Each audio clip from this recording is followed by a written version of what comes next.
Eu quero ler Tiago 5, do 13 ao 18, que fala assim: alguém, está alguém aflito?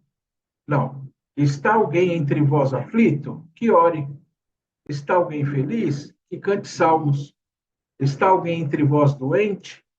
Que chame os anciãos da igreja e orem sobre ele, ungindo-o com óleo em nome do Senhor. E a oração da fé salvará o doente.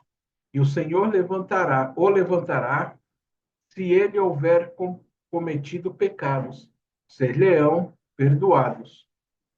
Confessai as vossas culpas uns aos outros, e orai uns pelos outros, para que possais ser curados. A oração eficaz e fervorosa de um homem justo vale muito. Elias era um homem sujeito às mesmas paixões que nós, e ele orou fervorosamente, pedindo que não chovesse, e não choveu sobre a terra por um espaço de 3 anos e 6 meses. Ele orou outra vez, e o céu deu chuva, e a terra produziu seu fruto. Amém, irmãos. Amém.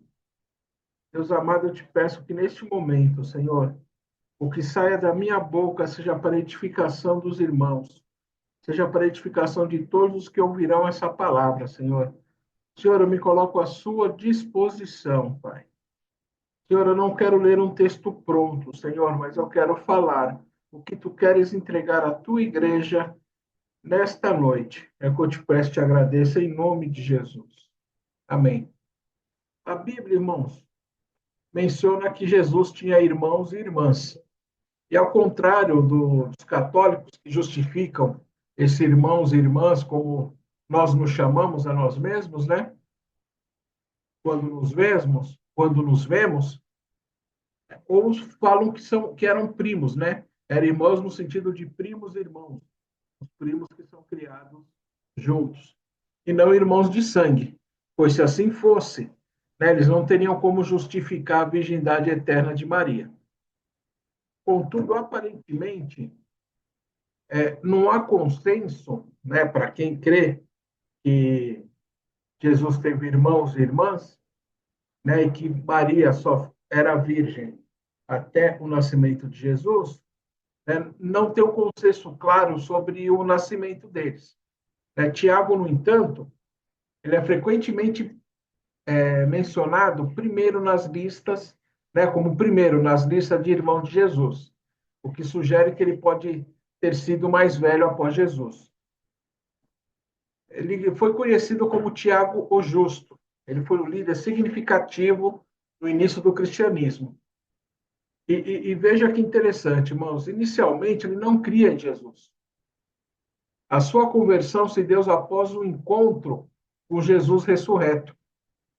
Né? Aí, após isso, após esse impacto, né, ele surgiu como um dos principais líderes da igreja, sendo reconhecido por sua dignidade e zelo pela justiça, e desempenhou um papel crucial no Concílio de Jerusalém.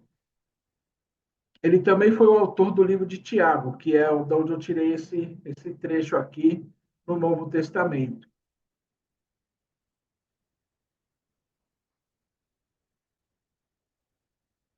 É, aí, nesse livro, irmãos, se os irmãos tiverem oportunidade de ler, ele enfatiza que a verdadeira fé deve ser evidenciada por ações práticas, né?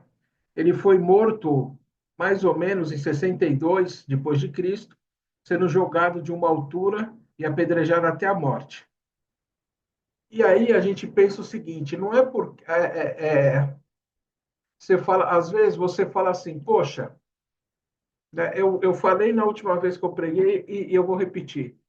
Às vezes, pessoas dentro da nossa própria casa, elas não são cristãs. E aí a gente fica pensando, poxa, mas eu tenho tanto testemunho, eu tenho tanta coisa que aconteceu na minha vida, tanta coisa que é impossível, mas que acontece, né? Mas quando a pessoa vai resistindo à fé, eu acho que quanto mais a pessoa resiste, quando ela se transforma, quando ela é impactada, ela fica, às vezes, mais forte do que até nós mesmos. o Tiago, né, como eu disse acima, ele escreve a carta para aqueles que estão espalhados, né, que estão dispersos. E aí, notem que aqui vemos irmãos sendo perseguidos em Jerusalém, e que por isso eles saíram, eles fugiram. Né? Essa foi a forma. Né? Eu entendo da seguinte forma: o pessoal estava concentrado em Jerusalém, e o pessoal estava muito tranquilo ali. Só que Mateus 16, a partir do 9, fala assim: agora, quando Jesus foi ressuscitado cedo, no primeiro dia da semana, ele apareceu primeiramente a Maria Madalena, da qual tinha expulsado 7 demônios. E ela foi e contou aos que tinham estado com ele, os quais estavam tristes e chorando.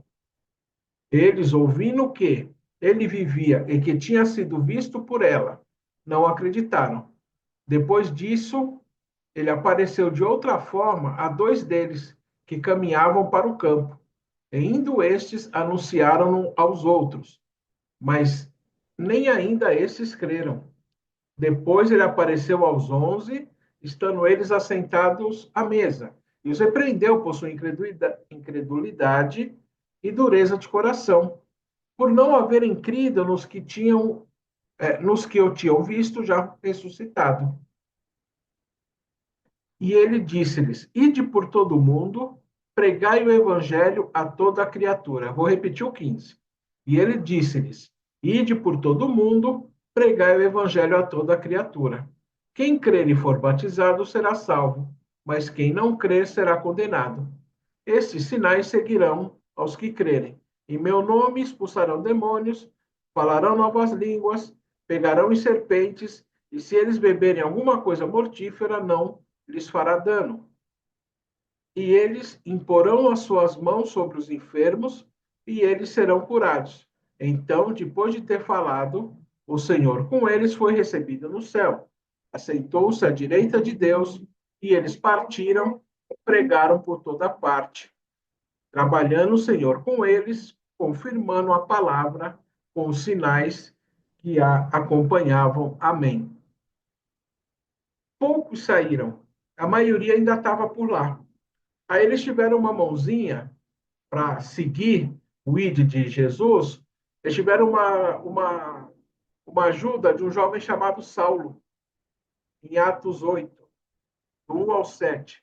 Né? Mesmo sem querer, Saulo já estava trabalhando, mesmo assim, não é sem querer, mesmo inconscientemente, ele já estava trabalhando para a expansão do evangelho. E Saulo consentiu na morte dele. Esse ele é o Estevão. E naquele dia houve uma grande perseguição contra a igreja que estava em Jerusalém. E todos foram dispersos pelas regiões da Judéia e da Samaria, exceto os apóstolos. E uns homens religiosos carregaram Estevão para o seu sepultamento e fizeram grande lamentação por ele. E Saulo detestava a igreja, entrando em cada casa e arrastando homens e mulheres, entregava-os na prisão. Assim, os que andavam dispersos iam por toda parte pregando a palavra. Então, descendo Filipe à cidade de Samaria, lhes pregava a Cristo. E as multidões, unanimemente, prestavam atenção às coisas que Filipe falava, ouvindo e vendo os milagres que ele fazia, porque os espíritos imundos, clamando em alta voz, saíam de muitos que estavam possuídos por eles. E muitos paralíticos, os que eram coxos, eram curados. Infelizmente, nós não estamos livres da perseguição. Nós ouvimos testemunho de irmãos chineses, asiáticos, do Oriente Médio, em alguns locais, né, da Europa. A França, por exemplo, existem bairros onde a polícia não entra mais lá. São bairros muçulmanos. E aí, como é que eu posso falar? Eu vi uma cena há não muito tempo atrás, onde a polícia inglesa ela fazia um corredor onde de um lado havia muçulmanos e do outro lado haviam cristãos. Os muçulmanos xingavam os cristãos, jogavam coisas nos cristãos, e a polícia estava lá para impedir que os cristãos revidassem. Vocês entendem? Eles aceitam que os muçulmanos persigam os cristãos. Teve uma moça brasileira que ela foi morta num ataque desses na França alguns anos atrás, e a nossa imprensa ela falou assim: ela era negra, ela vinha de religiões de matriz africana e ela estava lá dentro de uma igreja. E aí as pessoas não tiveram coragem, a imprensa ela não teve coragem de falar na época que uma pessoa muçulmana foi e matou algumas pessoas. Você lê na matéria, parece que a faca estava flutuando sozinha e atingiu a moça, entendeu? Agora, se você tenta falar mal de Maomé ou de Alá, você não, às vezes você não tem a opção de falar a segunda vez. Contudo, nós, como cristãos, se a gente segue a Bíblia sem titubear, a gente dá outra face. E isso nos torna as melhores vítimas. Você, vocês entendem? O que Jesus pede para que nós sejamos calmos, né? Nós devemos dar a outra face, isso nos torna vítimas. Né? E qual é a arma, né, que Tiago pede para nós? Ele sugere para nós? Oração, fé e confiança. Mas não oração, fé e confiança quaisquer, mas oração, fé e confiança em Cristo. Tiago pede que a gente tenha uma vida voltada para Jesus. E se nós tivermos isso, certamente isso nos levará à Nova Jerusalém. E aí, irmãos, eu creio que não está fácil para ninguém, principalmente após essa última doença em nível mundial que a gente teve. Né? Eu digo que ela só não colocou o mundo de cabeça para baixo porque o mundo é um globo. Né? E se ele fosse plano, o mundo estaria de cabeça para baixo. Se a gente olhar a nossa volta aqui na Coab, na Zona Leste, na cidade, no estado de São Paulo, né, no Brasil, no mundo inteiro, a maioria das pessoas está perdida. A maioria das pessoas está angustiada. Elas não sabem para onde ir. Agora imaginem a seguinte situação. Alguém olha para você e pergunta: que caminho eu devo seguir? Pode ser assim de forma direta, pode ser de uma forma não tão clara. O que você vai responder? E eu faço ainda um questionamento mais complexo. A gente conseguiria, nessa frase, entender a angústia da pessoa? É uma frase singela. Que caminho eu devo seguir? E aí eu creio que quando nós estivermos em constante oração, a gente vai ter o discernimento. Vai ter o discernimento. Claro, se Deus der um entendimento para nós. Né? Que é como eu estava conversando com o pastor um pouquinho antes do culto de domingo. A mulher, a mãe do menino que tinha morrido, né? Ela chegou e Eliseu falou para Geazi: vai ver o que ela quer, porque ela está angustiada e Deus não me revelou. Pode ser que isso aconteça, mas como, né, nós estando, né, se nós tivermos em constante oração, é possível que nós tenhamos esse discernimento. Aí, quando eu estava escrevendo, eu me lembrei, quando a minha mãe estava lá no hospital da cidade de Tiradentes, internada, eu e a Cristiane estávamos lá, estava tomando um café, esperando o horário da visita, e aí eu recebi um WhatsApp de uma indicação para a venda de plano de saúde. Né? Aí eu falei: Cris, vem aqui que eu vou te contar uma benção. Aí foi uma cena engraçada, que tinha uma senhorinha perto, uma cara de assembleiana, ela foi pulando para perto da gente, encostando. Por quê? Porque ela queria ouvir a benção. Né? Ela estava, eu olhei para ela, eu vi que ela estava ávida para ouvir um testemunho de edificação. Né? E o fato, né, é, de graças a Deus nós estávamos firmes, isso faz a diferença. E aí a gente deve pregar, né, isso, a questão do ide por todo mundo e pregar o evangelho, a gente tem que pregar a tempo e a fora de tempo, né? Como diz 2 Timóteo 4, né? A partir do versículo 1.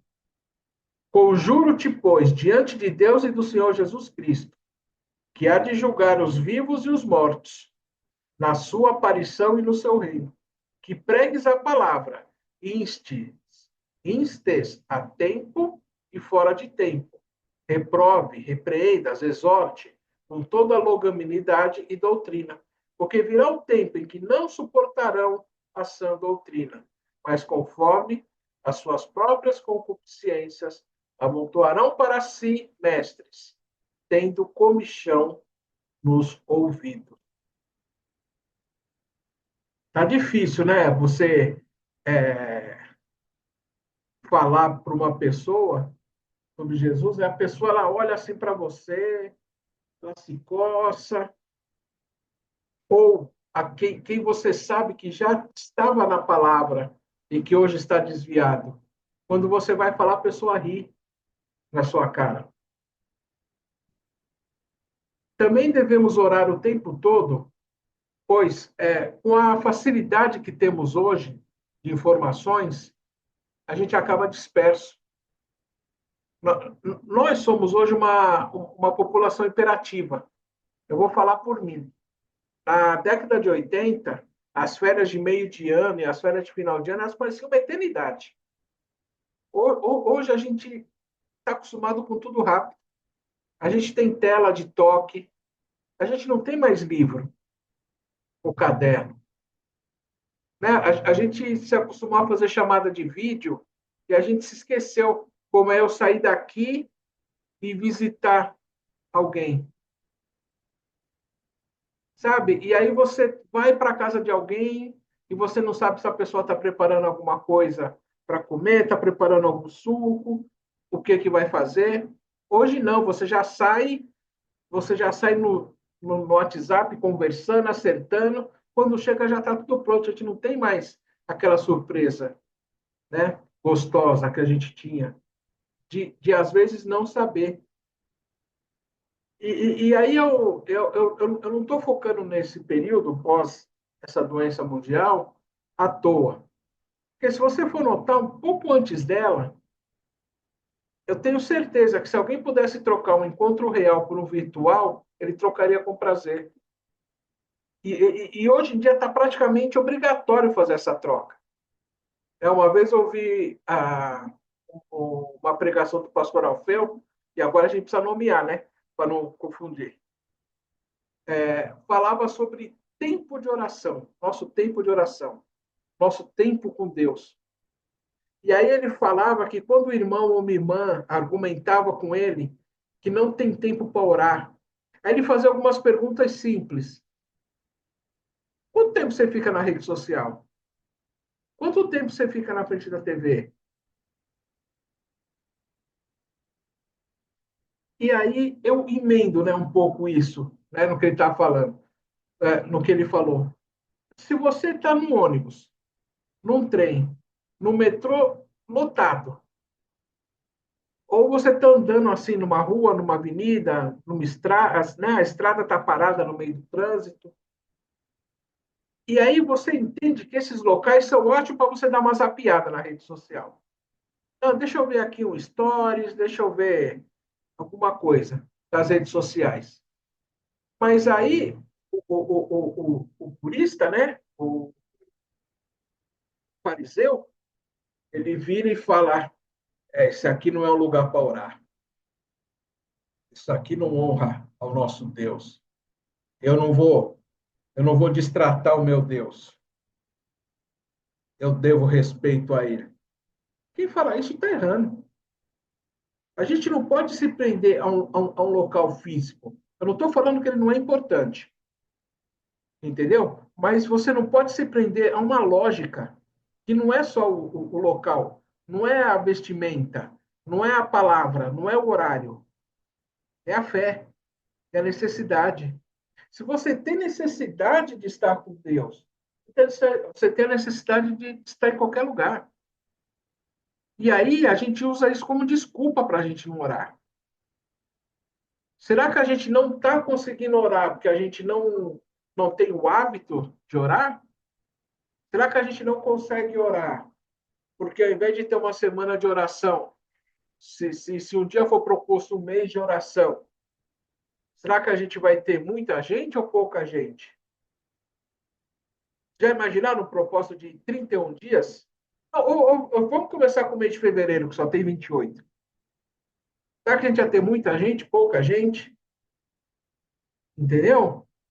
Se uma pessoa ela te encontra, ela fala que ela precisa de Deus, você não pode virar para ela e falar: ah, me dá o seu zap, que eu vou te mandar um link. Cara, eu vou te mandar um link de uma live, que é uma benção. Essa live vai transformar a sua vida. Isso sem falar, se você aparecer lá de quarta, 7h30 e domingo, 10 horas, você vai ser abençoado. Você vai falar isso para a pessoa, você vai arregaçar a manga e vai começar a falar de Deus para ela.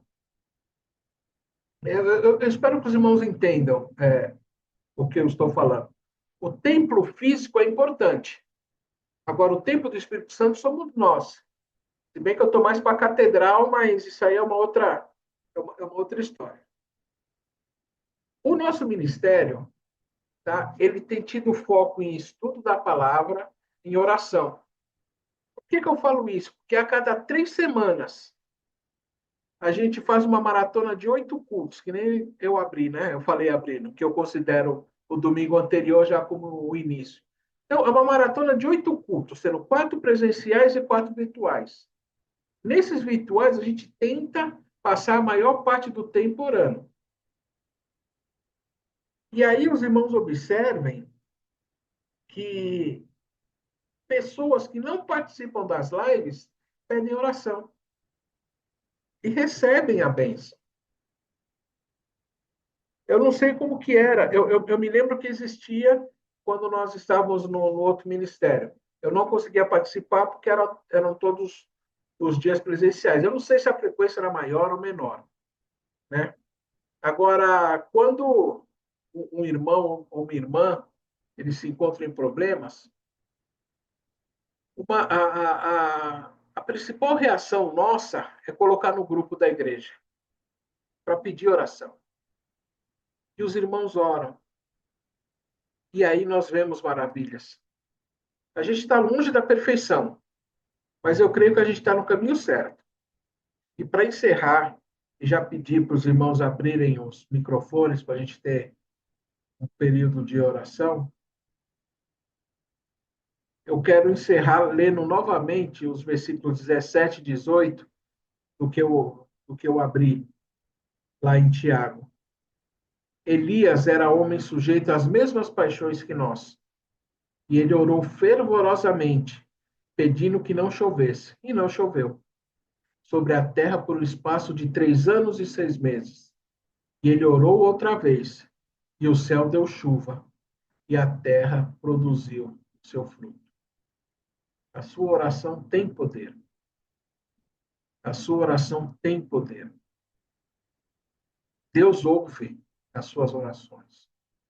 Só que, para você aproveitar, você tem que estar preparado. Eu quero morar numa bela casa, mas não adianta eu entrar no terreno, montar uma barraca e falar, beleza, eu já cheguei. Não, tem todo um processo.